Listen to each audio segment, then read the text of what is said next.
الرحمن الرحیم رب اشرح لی صدری ویسر لی امری واحلل عقدۃ من لسانی یفقهوا قولی صلاۃ و سلام علیک یا رسول اللہ وعلی آلک و صحبک یا حبیب اللہ۔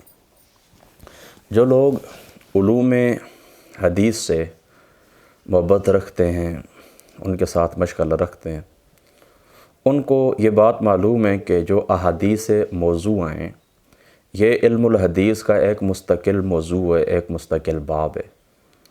احادیث موضوع کے اوپر ہمارے جو اکابرین ہیں، بزرگ ہیں، امام سخاوی صاحب رحمۃ اللہ تعالی علیہ، ملا علی قاری صاحب، حضرت امام سیوطی صاحب، امام ابن حجر عسقلانی صاحب رحمۃ اللہ تعالی علیہ، آپ نے اس کے اوپر بڑا کام کیا ہے، بہت کام کیا ہے آپ نے اس کے اوپر۔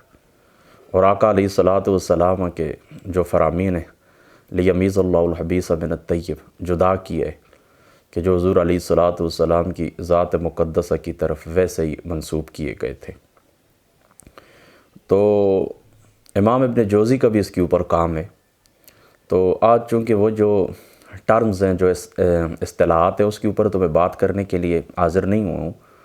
آج کی نشست کے اندر میں صرف آپ کو یہ بتاؤں گا کہ سوشل میڈیا کا زمانہ ہے، سوشل میڈیا کے اوپر کچھ روایات حضور علیہ السلام کے نسبت سے آپ بھی دیکھتے ہیں، کچھ خطباء واعظین مجلسوں کے اندر ان کی جو زبانیں تو یہ بیان کرتی ہیں، حالانکہ یہ بالکل خالص جھوٹ ہے اور محدثین نے ان کو موضوع قرار دیا ہوا ہے۔ یہ کچھ سیاسی مفادات، کچھ گروہی مفادات اور کچھ دیگر مقاصد کے لیے بنو امیہ اور پھر بنو عباس کے دور کے اندر یہ حدیثیں گڑھی گئی ہیں، حدیثیں بنائی گئی ہیں، جعلی احادیث باقاعدہ حکومت کی نگرانی کے اندر تیار کی گئی ہیں۔ خارجیوں نے حضرت معاویہ رضی اللہ تعالیٰ عنہ آپ کے فضائل کے اندر، اور اسی طریقے سے رافضیوں نے حضرت مولا مرتضیٰ اور دیگر جو آل بیت رسول ہیں ان کے فضائل کے اندر احادیث بنائی ہیں، جعلی احادیث تیار کی ہیں جن کو موضوع احادیث کہا جاتا ہے۔ تو پھر محدثین نے اس کے اوپر کام کیا ہے۔ یہ ہارون الرشید ایک خلیفہ تھے اور بنو عباس کے ساتھ ان کا تعلق تھا۔ جو لوگ ہسٹری سے معمولی واقف ہیں جانتے ہوں کہ اچھے طریقے سے، انہوں نے ایک زندیق کو جس وقت قتل کرنے کو حکم دیا نا، تو اس نے یہ کہا تھا، یہ ملا علی قاری صاحب نے بھی لکھا ہے اور امام ابن عساکر نے بھی لکھا ہے، موضوعات کبیر ملا علی قاری کی مشہور ہے وہاں پر بھی، اور امام ابن عساکر نے بھی لکھا ہے کہ تاریخ دمشق کے اندر کہ اس طرح ہوا کہ ان سے پھر انہوں نے پوچھا ہے کہ آپ بتائیں مجھے، آپ مار تو دیں گے لیکن وہ 4000 روایات جو میں نے بنائی ہیں جعلی حضور کی طرف منسوب کی ہیں، ان کا آپ کیا کریں گے؟ یعنی وہ تو حضور کا فرمان نہیں ہے۔ تو پھر ہارون الرشید نے جواب دیا تھا کہ تمہیں یہ بات معلوم ہونی چاہیے کہ ہمارے پاس حضرت عبداللہ ابن مبارک اور حضرت اسحاق فزاری، بعض نے فرازی بھی لکھا ہے، بہر الفزاری، اسحاق فرازی رحمۃ اللہ تعالی علیہ، وہ موجود ہیں، وہ کام کر دیں گے، وہ کھرے سے کھوٹا جدا کر دیں گے، ایک ایک حرف تیرا بنائے ہوئے وہ نکال دیں گے۔ تو یہ اللہ تعالیٰ کا خاص کرم ہے کہ اللہ تعالیٰ کی ذات مقدسہ نے اس امت کے اندر ایسے لوگ پیدا کیے کہ جو لوگ حضور کی طرف اپنے مقاصد کے لیے جھوٹ منسوب کرتے تھے، ان کا جھوٹ انہوں نے واضح کر دیا ہے۔ احادیث موضوع جو ہوتی ہیں تو یہ تھوڑے سے غور سے معلوم بھی ہو جاتی ہیں، یعنی چلتے چلتے میں آپ کو طریقہ بھی بتا دیتا ہوں نا کہ یہ معلوم بھی ہو جاتی ہیں۔ ٹھیک ہے، یہ جو بالکل باریک بین علماء ہوتے ہیں ان کا ہی کام ہوتا ہے، ہر قص و ناقص کی یہ بات دسترس کے اندر نہیں ہوتی۔ بہرحال تھوڑا سا میں چلتے چلتے اصول، چونکہ میں پھر آپ کو بتا دیتا ہوں کہ یہ چونکہ ہمارا موضوع نہیں ہے، میں صرف چند روایات جو مشہور ہیں وہ آپ کے گوش گزار کرنا چاہتا ہوں تاکہ آپ جھوٹ سے بچیں، سننے سے، جھوٹ پھیلانے سے آپ بچ جائیں، میرا مقصد یہ ہے۔ بہرحال یہ بات یاد رکھیں کہ جو احادیث موضوع ہوتی ہیں نا، سب سے پہلے تو بندہ خود اقرار کر لیتا ہے، جس طرح ابھی تاریخ دمشق کے حوالے سے میں نے آپ کو بتایا نا کہ اس بندے نے خود اقرار کیے، کہتے ہیں جی میں نے 4000 احادیث گڑھی ہیں، تو اس طرح خود اقرار کر دیتے ہیں، تب بھی پتہ چل جاتا ہے۔ اور دوسرا احادیث موضوع کو جاننے کا طریقہ یہ ہوتا ہے نا کہ آپ ان کو پڑھیں گے نا تو آپ کو معلوم ہوگا کہ یہ جو روایات ہیں نا تو یہ میل نہیں کھاتی، شریعت کا جو مجموعی مزاج ہوتا ہے نا یہ میل نہیں کھاتی، شریعت کا جو مجموعی مزاج ہوتا ہے اس سے یہ چیز میل نہیں کھا رہی، پتہ چل جاتا ہے کہ یہ بات جھوٹی ہے۔ اور بعض دفعہ اس طرح ہوتا ہے نا کہ بالکل صریح کسی حکم کے وہ حدیث پاک الٹ ہوتی ہے، حدیث رسول ہو یا قرآن کی کوئی آیت تو بالکل صریح اس سے ٹکراتی ہے وہ حدیث جو حضور کی طرف منسوب کی گئی ہوتی ہے، تو وہاں پر بھی بندہ سمجھ جاتا ہے۔ اور بعض دفعہ اس طرح ہوتا ہے نا کہ چھوٹی چھوٹی باتوں کے اوپر بڑے انعام کی بات ہوتی ہے، چھوٹی چھوٹی باتوں کے اوپر بڑے انعام کی بات ہوتی ہے۔ مثال کے طور پر جی کسی نے مچھر کو مار دیا تو 700 سال وہ جنت کی وہ سیڑھیاں چڑھتا رہے گا۔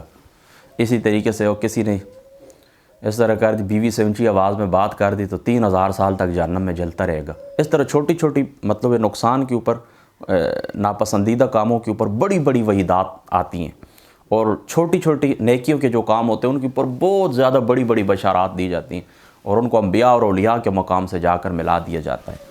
تو اس طرح بھی معلوم ہو جاتا ہے۔ تو یہ 3-4 مختصر میں نے آپ کو طریقے بتا دیے ہیں، آپ ان کو ذہن کے اندر رکھیں احادیث موضوع کو جاننے کے بارے میں۔ انشاءاللہ تعالیٰ خیر کوئی بات نہیں، تفصیلی بات بھی اس کے اوپر کریں گے انشاءاللہ تعالیٰ۔ اب چند روایات میں آپ لوگوں کو بتاتا ہوں کہ جو روایات اس طرح کے سوشل میڈیا کے اوپر بھی آپ سنتے ہو، اور مجالس کے اندر آپ جاتے ہیں، میلاد معراج کی مجالس ہوتی ہیں، وہاں پر بھی علماء بیان کرتے ہیں۔ سوشل میڈیا کے اوپر ایک جس وقت رمضان قریب ہوتا ہے یا ربیع الاول شریف قریب ہوتا ہے نا، تو ایک روایت آپ کو سننے کو ملتی ہے کہ آقا علیہ الصلوۃ والسلام نے فرمایا کہ جس بندے نے سب سے پہلے رمضان کی کسی کو اطلاع دی، یا ربیع الاول شریف کے چاند کا سب سے پہلے جس نے اطلاع دی، اس بندے کو جہنم سے آزاد کر دیا جاتا ہے۔ یہ بالکل صریح جھوٹ ہے، آقا علیہ الصلوۃ والسلام کا یہ فرمان بالکل بھی نہیں ہے، ٹھیک ہے؟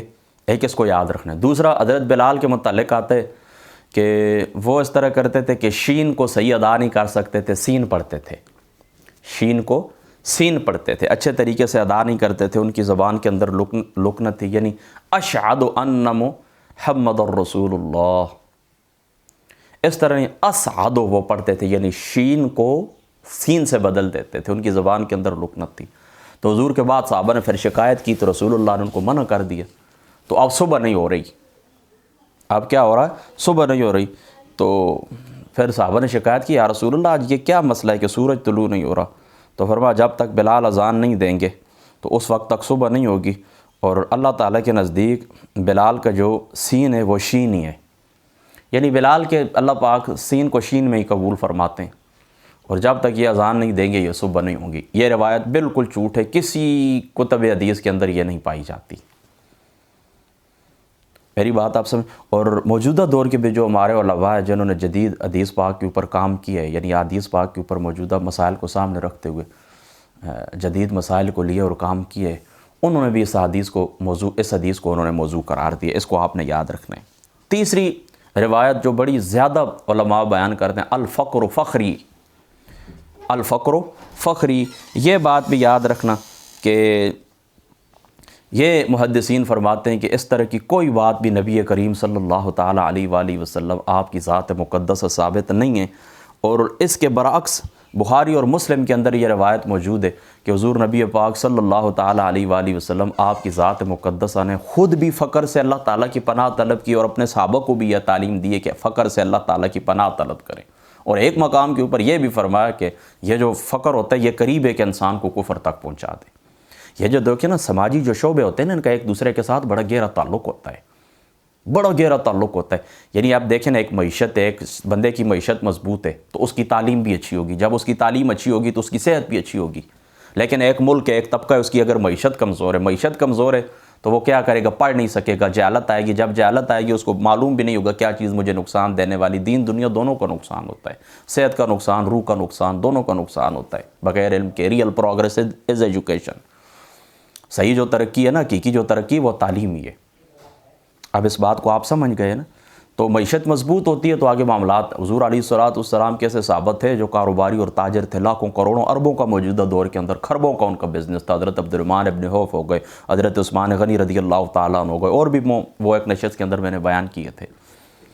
تو آقا علیہ الصلوۃ والسلام کی ذات اقدس نے فقر سے اللہ تعالیٰ کی پناہ مانگی۔ البتہ جامع ترمذی شریف کی وہ روایت موجود ہے، وہ مسکینی والی کہ اللہ تعالیٰ مجھے مسکین زندہ رکھ اور پھر مسکینوں کے ساتھ مجھے اٹھا اشر کر دے، اس مضمون کی جو روایت ہے نا کہ، اور یہ حضرت انس بن مالک سے کہ اللہ مجھے مسکین ہی زندہ رکھ، مسکینی میں موت عطا فرما، وفات عطا فرما، اور مسکینوں کے ساتھ ہی میرا اشر فرما۔ تو اس سے مراد تواضع اپنے رب کے حضور، اپنے اللہ تعالیٰ کے حضور جس کو کہتے ہیں نا اللہ تعالیٰ کی حضور احتیاجی ظاہر کرنا، مسکنت، عاجزی، یہ عاجزی ہے۔ تو اس کا فقر کے ساتھ، مسکینی کا فقر کے ساتھ کوئی تعلق نہیں ہوتا، فقر اور چیز ہوتی ہے، مسکینی اور چیز ہوتی ہے، عاجزی انکساری۔ یہ وہ دعا ہے حضور علیہ الصلوۃ والسلام کی۔ تو الفقر فخری، اس بات کو آپ نے یاد رکھنا کہ یہ حضور علیہ الصلوۃ والسلام کا فرمان مبارک نہیں ہے۔ اسی طریقے سے یہ بات بھی یاد رکھنی ہے کہ یہ جو آتے ہیں حضور علیہ السلام معراج کی رات گئے تو حضور نے پھر جوتے اتارنا چاہے تو اللہ تعالیٰ نے فرمایا کہ نہیں، آپ جوتے نہ اتارے، یہ میرا عرش جو یہ چاہتا ہے کہ آپ کے نالین پاک کے بوسے لے لے۔ مانوی طور پر ٹھیک ہے، اس میں کوئی خرابی نہیں ہے، لیکن یہ روایت بھی ثابت نہیں ہے، یہ روایت بھی موضوع ہے۔ یہ 4 روایتیں ہو گئی، آپ نے یاد رکھنا ہے، ٹھیک ہے۔ یہ روایت کیا ہے؟ موضوع ہے۔ اور حضرت اویس کرنی کا یہ جو واقعہ لوگ بیان کرتے ہیں، یہ بھی موضوع ہے کہ آپ نے سنا ہے کہ غزوہ احد کے اندر حضور علیہ الصلوۃ والسلام کے دانت مبارک شہید ہوئے ہیں۔ پھر انہوں نے کہا کہ پتہ نہیں کون سے دانت شہید ہوئے، لہٰذا انہوں نے ایک دانت نکال لیا، دوسرا، تیسرا، چوتھا، یہاں تک کہ 32 دانت شہید کر دی۔ اور ایک روایت کے اندر پھر یہ بھی آتا ہے کہ وہ دانت پھر زندہ ہو گئے، یعنی وہ دانت پھر نکل آئے، پھر انہوں نے شہید کیے۔ یہ بات بالکل غلط ہے، یہ موضوع ہے، ٹھیک ہے، میری بات آپ سمجھ گئے نا۔ پھر اس کے ساتھ یہ بھی آتا ہے کہ 7 بار انہوں نے توڑے، پھر دانت نکل آئے، تو وہ ٹھوس غذا پھر نہیں چبا سکتے تھے، تو اللہ نے ان کی خاطر پھر کیلے کا پودا پیدا کیے، پھر وہ کیلے کھاتے تھے۔ تو یہ بات بالکل بھی نہیں ہے۔ اگر اس طرح ہوتا، یہ عشق اس طرح اظہار ہوتا تو حضور علیہ السلام کے صحابہ اس سے زیادہ حقدار تھے، وہ بھی اسی طرح کرتے، لہٰذا اس بات کو بھی آپ نے ذہن کے اندر رکھنا ہے۔ اس طریقے سے اور ایک روایت بعض سیرت کی کتابوں کے اندر آتی ہے، وہ بھی موضوع ہے کہ حضور علیہ السلام نے جبریل امین سے پوچھا بتا تیری عمر کیا ہے؟ تو انہوں نے کہا یا رسول اللہ مجھے اپنی عمر کا نہیں پتہ، البتہ اتنی بات مجھے معلوم ہے کہ عجابات عظمت میں سے چوتھے پردے میں ایک ستارہ چمکا کرتا ہے، وہ ستارہ 70,000 سال بعد طلوع ہوتا ہے اور میں اس کو 72,000 مرتبہ دیکھ چکا ہوں۔ تو آقا علیہ السلام کی ذات اقدس نے فرمایا جبریل اللہ کی قسم وہ ستارہ میں ہی ہوں۔ یہ روایت بھی موضوع ہے، بس اس بات کو آپ نے یاد رکھنا ہے، یہ روایت بھی موضوع ہے، اس روایت کا بھی کوئی ثبوت بھی نہیں ہے۔ اسی طریقے سے امام ابن حجر کی طرف منسوب ایک کتاب ہے، اس میں حضور علیہ الصلوۃ والسلام کے جو خلفائے راشدین ہیں ان کی طرف یہ بات منسوب ہے کہ حضرت ابوبکر نے فرمایا جس نے میلاد پڑھنے میں 1 درہم خرچ کیا وہ جنت میں میرا ساتھی ہوگا۔ حضرت عمر نے فرمایا جس نے محفل میلاد کی تعظیم کی اس نے اسلام کو زندہ کیا۔ حضرت عثمان نے فرمایا جس نے میلاد پڑھنے میں 1 درہم خرچ کیا گویا کہ وہ غزوہ بدر اور حنین میں شریک ہوا۔ حضرت علی نے فرمایا جس شخص نے میلاد النبی کی تعظیم کی اور میلاد شریف پڑھنے کا سبب بنا تو ایسا شخص اس دنیا سے با ایمان جائے گا اور بغیر حساب کتاب با ایمان جائے گا، ٹھیک ہے، ہاں بے ایمان نہیں، با ایمان جائے گا، ایمان کے ساتھ جائے گا اور جنت کے اندر داخل ہوگا۔ یہ بات آپ سمجھ گئے۔ مانوی طور پر اس میں بھی کوئی خرابی نہیں، واقعی حضور کے جو یہ حضور کے ادب میں سے، لیکن صحابہ پاک سے یہ بات ثابت نہیں ہے۔ بے شک حضور کے میلاد کی جو واقعات ہیں، عمل کے واقعات ہمارے نزدیک اعلیٰ درجے کا مستحب ہے ان کو بیان کرنا، اور تعظیم مصطفیٰ اصل ایمان ہے۔ میں پھر اپنا جملہ دہراتا ہوں، تعظیم مصطفیٰ اصل ایمان ہے، لیکن ان سے ثابت نہیں ہے۔ یہ جملے حضور علیہ الصلوۃ والسلام کے صحابہ سے یہ جملے ثابت نہیں ہیں، لہٰذا یہ بھی موضوع ہیں، ٹھیک ہے، ہاں ان کے اوپر بھی آپ نے کوئی بھی خطیب واعظ ہے تو اس کا حق بنتا ہے کہ وہ اس کو بیان نہ کرے۔ اس طریقے سے گلاب والی جو روایت ہے کہ حضور علیہ الصلوۃ والسلام نے فرمایا کہ میرے جو پسینہ مبارک تھا اسے اللہ تعالیٰ نے سرخ گلاب کو پیدا کیا، اور جبریل کا جو پسینہ ہے تو اس سے اللہ تعالیٰ کی ذات اقدس نے زرد گلاب پیدا کیا، اور نہیں، میرے پسینے سے اللہ تعالیٰ کی ذات اقدس نے سفید گلاب کو پیدا کیا، اور جبریل کے پسینے سے اللہ تعالیٰ نے سرخ گلاب کو پیدا کیا، اور زرد گلاب کو اللہ تعالیٰ کی ذات اقدس نے پیدا کیا براق کے پسینے سے۔ اس کو علماء نے موضوع لکھا ہے اس روایت کو، میرا اپنا ذاتی جہاں تک رجحان ہے، تھوڑی بہت وہ ٹوٹی پھوٹی میری تحقیق ہے، میں کہتا ہوں کہ یہ روایت ضعیف ہے۔ پھر آقا علیہ السلام نے یہ بھی فرمایا کہ جس نے میرے پسینے کی خوشبو دیکھنی ہو تو وہ گلاب کو، تو میرے نزدیک میں کہتا ہوں یہ روایت ضعیف ہے۔ بہرحال اتنا بھی یاد رکھیں کہ اس روایت کو بھی علماء نے موضوع قرار دیا ہے۔ میں کہتا ہوں شاید ہو سکتا ہے اس گلاب سے آقا علیہ الصلوۃ والسلام کی اور براق کے پسینے سے اور جبریل کے پسینے سے لاکھوں کروڑوں گنا زیادہ بہتر خوشبو ہو اس گلاب سے۔ بہرحال چلو ایک نشان تو ہے نا، جس کو کہتے ہیں نا مظہر، صفات کا مظہر جو ہوتے ہیں، کہ تو ہو سکتا ہے آقا علیہ الصلوۃ والسلام کی اس خوشبو کا یہ مظہر ہو گلاب، اس میں کوئی مطلب یہ کہ مانوی طور پر کوئی ایسی بات بھی نہیں۔ بہرحال حضور علیہ الصلوۃ والسلام کی طرف یہ منسوب روایت بعض علماء نے اس کو موضوع قرار دیا ہے اور بعض نے اس کو ضعیف قرار دیا ہے، لہٰذا اس میں بھی احتیاط چاہیے، اس کو بیان کرنے میں احتیاط چاہیے۔ ایک اور روایت ہے، وہ بیان اس طرح کرتے ہیں کہ جبریل سے حضور علیہ الصلوۃ والسلام نے پوچھا کہ اللہ تعالیٰ نے مجھے رحمت للعالمین بنا کر بھیجا ہے، تو تجھے کوئی حصہ ملا ہے میرے رحمت للعالمین میں سے، میری رحمت میں سے تجھے کچھ حصہ ملا ہے؟ تو جبریل نے عرض کیا، ہاں یا رسول اللہ تعالیٰ نے میری پیدائش سے پہلے ہزاروں فرشتوں کو پیدا کیا، ہزاروں فرشتوں کو پیدا کیا، اور ان سب کا نام جبریل رکھا، اور ان میں سے ہر ایک سے یہ سوال فرماتا تھا کہ میں کون ہوں، لیکن ان میں سے کسی کو جواب معلوم نہیں تھا، چنانچہ سب پگھل گئے۔ اور جب مجھے اللہ تعالیٰ کی ذات اقدس نے پوچھا تو پھر میں نے یہ جواب دے دیا، یہ آپ کی رحمت کا حصہ تھا۔ امام سیوطی نے اس کے اوپر فتویٰ بھی دیا ہے، پھر وہ شخص جس کے بیان کرتا تھا تو وہ آپ کے مخالف بھی ہو گیا تھا۔ تو بہرحال یہ روایت بھی موضوع ہے، اس کو آپ نے یاد رکھنا ہے۔ تو یہ بات آپ کو میں یہاں پر یہ بتا دوں کہ یہ کوئی اس طرح نہیں ہے کہ آج ہماری جو گفتگو ہوئی ہے تو یہاں پر ختم ہو گئی۔ انشاءاللہ تعالیٰ باقی بھی میں جو موضوع روایات ہیں میں کوشش کروں گا کہ آپ کے سامنے وقتاً فوقتاً کچھ حصوں کے اندر اس کو بیان کر دوں۔ اتنی بات آپ نے ذہن کے اندر رکھنی ہے انشاءاللہ تعالیٰ کہ بس وہ کیا کہتے ہیں کہ یہ موضوع روایات ہیں، ان میں سے صرف وہ جو گلاب والی روایت تھی اس کے اندر مطلب ضعف کا بھی قول علماء نے کیا ہے۔ تو ان سب چیزوں کو انشاءاللہ تعالیٰ اللہ تعالیٰ آپ کو جزا دے، آپ نے ان چیزوں کو مد نظر رکھنا ہے۔ اللہ تعالیٰ کی ذات اقدس عمل کی توفیق عطا فرمائے۔ واخر دعوانا ان الحمدللہ۔